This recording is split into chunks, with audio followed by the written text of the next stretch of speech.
এটা আমার প্রথম সিনেমা, কারণ গ্রিস আমাদের দেশ না, অথবা ব্লু ব্ল্যাক ট্রান্সপারেন্ট হয়। সিনেমাটা গ্রিস ইন্টারন্যাশনাল ফিল্ম ফেস্টিভ্যালে অনারেবল মেনশন পেয়েছে। সিনেমাটার প্রত্যেকটা সিন এক একটা শটে নেওয়া, মাঝে কোনো কাট নেই। একটা কি দুটো সিনে হয়তো কাট আছে, কিন্তু 95% সিনে কোনো কাট নেই, ওয়ান টেক করা। সিনেমায় কোনো ব্যাকগ্রাউন্ড মিউজিক নেই, একটু অন্যভাবে শ্যুটটা করা। সিনেমার নামকরণটা জিজ্ঞেস করছিল, সিনেমার নামকরণটা আমার মনে হয় দর্শকদের জন্য থাক, মানে ওরা গিয়ে দেখুক কেন এই ধরনের নাম, তারা কিছু ভাবুক। মানে এত বড় নাম, হ্যাঁ মানে নামটা অনেকটাই বড়, আমার মনে হয় কিছু ভাবার রসদ পাবে। আচ্ছা মানে সেটাই তো খুব ইম্পর্টেন্ট। ওই সঙ্গে সঙ্গে যে ইমোশনটা বেরিয়ে আসছে, দারুণ লাগলো দারুণ লাগলো এই লাগলো, সেটা নাও হতে পারে, কিন্তু ওই যে ভাবনাটা পরে গ্রো করবে সিনেমাটা, তো কিছু আমাদের মনে হয় যে সিনেমা কিছু গ্রো করুক।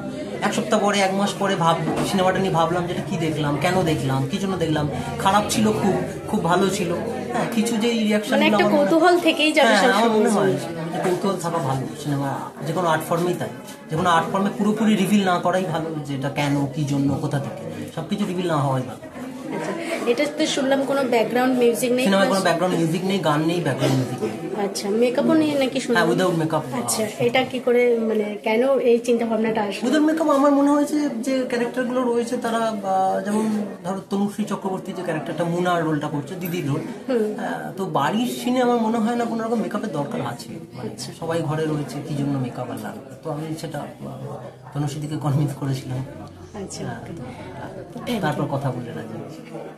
অ্যাকচুয়ালি নামটা প্রথমে আমাদের মনে হয়েছিল ওটা একটা ওয়ার্কিং টাইটেল, কিন্তু ওটা যে অ্যাকচুয়ালিও ভেবেছে নাম, সেটা আমরা পরে আস্তে আস্তে বুঝতে পারি।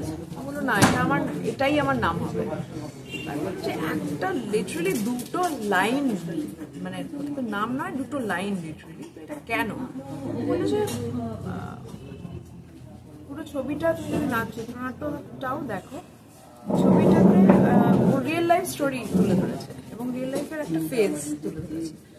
ওর আশেপাশে যে মেইন মানুষগুলো, যারা ওর দিদি, যার রোল আমি করেছি, এবং ওই মেইন চরিত্র, এবং ওর বাড়িতে, মানে দিদির বাড়িতে যে পেইন্টার থাকে, একটু মানে একটু অন্যরকম, একটু চুপচাপ থাকেন উনি, পেইন্টিং করেন। এই দুটো মানুষ এবং ওর আশেপাশে কিছু ঘটনা ঘিরেই গল্পটা তৈরি করেছে। তো যখন আমি চিত্রনাট্যটা শুনলাম, তখন আমার মনে হলো যে এটা একটু ইউনিক, অন্যরকম, আর যেভাবে ও ট্রিটমেন্ট চাইছে করবে সেটাও একটু অন্যরকম। ফলে আমার মনে হলো যে আমি এটা সামথিং জাস্ট ডিফারেন্ট, মানে সব স্ক্রিপ্টের মতো এটা নয়।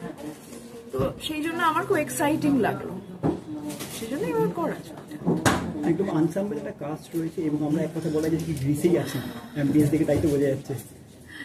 অ্যাকচুয়ালি মানে মনে হচ্ছে যে একদম গ্রিসেই আছি, তো ছবির নামও তাই। কিন্তু এটা খুব কাকতালীয় ব্যাপার। এটা স্যান্ডি আমার খুবই বন্ধু, ওর এক সপ্তাহ আগে ও আমাকে জানালো যে নতুন ক্যাফে ওপেন হয়েছে। তখন আমি বললাম যে, এবং আমাদের ট্রেলার এই লঞ্চটা রয়েছে, তো তখন আমি বললাম যে এখানে কেন করা যাবে না, কিন্তু এসে দেখলাম অ্যাকচুয়ালি গ্রিস কথাটার সঙ্গে একদম মানে ব্যাপারটা মিলে গেছে, which is like পেছনে স্যান্ডি হাসছে।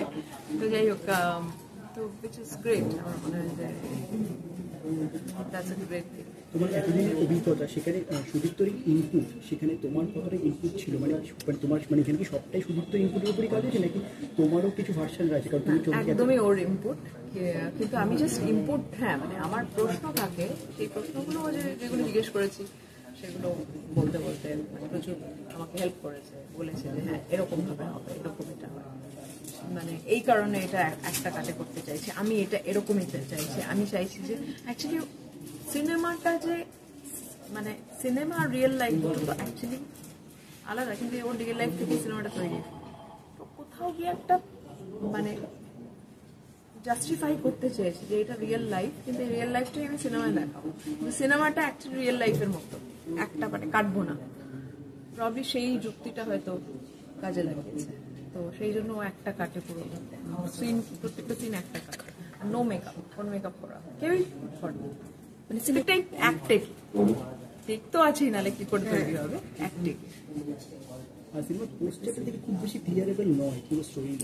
এটা কি মানে এটা বোধহয় ছবিটা দেখলে আমার মনে হয় যে আমরা চাই ছবিটা এসে দেখুক, এবং এটা একদম ইউনিক এক্সপিরিয়েন্স, এইটুকু আমি বলতে পারি।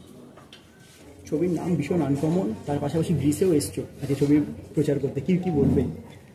এটা কোইন্সিডেন্টাল এন্ড খুব ভালো, এটা অ্যাডভার্ব যেভাবে অর্গানাইজ করেছে, যেহেতু এই ক্যাফেটার থিমও হচ্ছে গ্রিস এবং আমাদের ছবির নাম হচ্ছে কারণ গ্রিস আমাদের দেশ না, that is half the name obviously, কারণ এই ছবিটি সবচেয়ে লম্বা title in the history of ফিল্মের মনে হচ্ছে অ্যাওয়ার্ড পাবে, কারণ গ্রিস আমাদের দেশ না, অথবা ব্লু ব্ল্যাক ও transparent white. But then again it is not a story about Greece, Socratic paradox নিয়ে, যেহেতু সক্রেটিস গ্রিসের মানুষ আমরা জানি, গ্রিসের ফিগার, তো সক্রেটিক প্যারাডক্স নিয়ে ছবিটা। Obviously this is a niche film, এটা খুব একটা যে খুব মাস আপিল এবং সবাই মিলে মরিয়ে দেখতে যাবে সেরকম না, ইটস অ্যান অল্টারনেট ফিল্ম, যেটা হয়তো কম সংখ্যক মানুষের ভাল লাগবে, যদি ভাল লাগে, fingers crossed, hoping for the best. এই আনসাম্বল কাস্টের মধ্যে তোমার চরিত্র নিয়ে কি থাকছে, মানে তোমায় কিভাবে পাবে, কারণ পোস্টার খুব একটা ক্লিয়ার না। কনসেপ্টটা হচ্ছে মানে ছবিটার মধ্যে ফিল্ম উইদিন আ ফিল্ম, মানে এই ছবিটার মধ্যে দেখানো হচ্ছে একটা সিনেমা বানানো হচ্ছে, তো সেই সিনেমার পরিচালক আমি।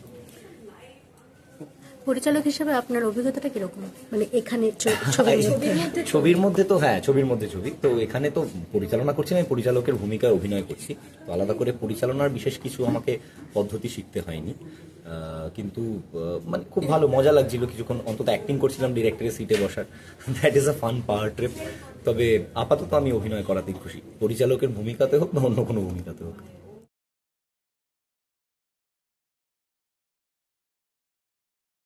পাঠানো খুব অদ্ভুত একটা নামের ছবি বলা যেতে পারে, মানে ভীষণই একটা বড় নাম আর খুব অদ্ভুত নাম। তো আমি জিজ্ঞেস করবো যে নামটা এরকম কেন?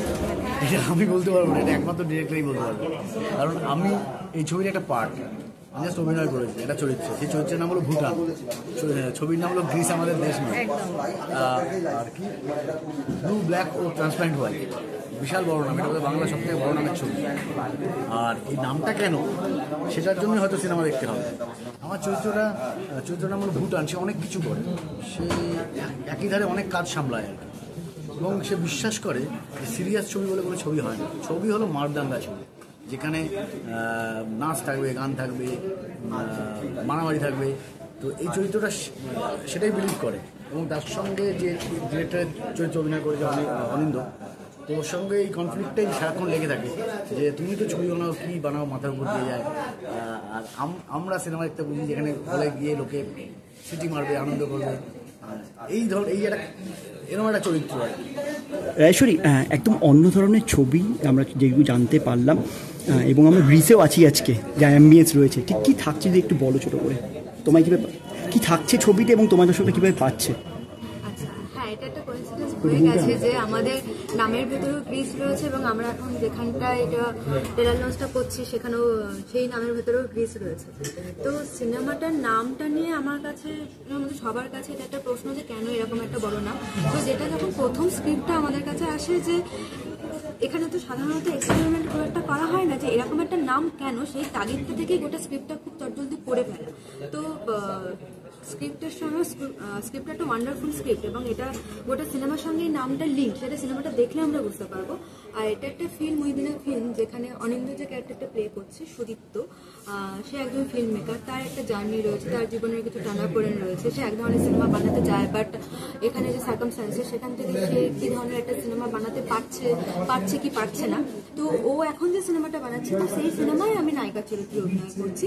এবারে গোটা ঘটনার সঙ্গে এই সিনেমাটা কীভাবে লিঙ্ক, আমার ক্যারেক্টার, আমি যে কথাগুলো বলছি সেগুলো কীভাবে লিঙ্ক, সেটা জানতে গেলে সিনেমাটা দেখতে হবে।